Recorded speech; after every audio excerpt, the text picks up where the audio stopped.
চোখ দুটো খুব সুন্দর রেখেছো ঠাকুরের, তাই না? চোখ দুটো ভালো লাগছে। হ্যাঁ, চলো দুদিন ধরে তো তোমাদের দৃষ্টি দেয়। দুদিন ধরে তো তোমাদের দেখাচ্ছি লক্ষ্মী পুজোর প্রিপারেশন। কিছুই হয়নি, শুধু ঠাকুরকে পঞ্চামৃত দিয়ে, পূর্ণিমা লেগে গেছে যেহেতু, পঞ্চামৃত দিয়ে চান করি এইভাবে সাজিয়ে গুছিয়ে সিংহাসনে বসিয়ে দিয়েছি। এবার আমি করতে যাব ভোগ।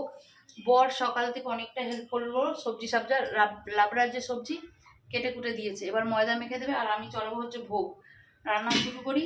ভোগ ঠোক হয়ে যাবে একদম বিকালবেলা এসে ঠাকুরের ঘট পাতবো আর বাকি জোগাড়পাতি করবো, বুঝেছো?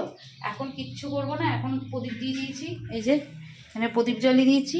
পূর্ণিমা লাগা থেকে ঘিয়ের প্রদীপ আমি জ্বালিয়ে দিই প্রত্যেক বছরই, যে প্রদীপটা ঠিক জ্বালিয়ে দিয়েছি, ঘিয়ের প্রদীপ ঠিক করেছো, ঠিক আছে, জ্বালিয়ে দিয়েছি।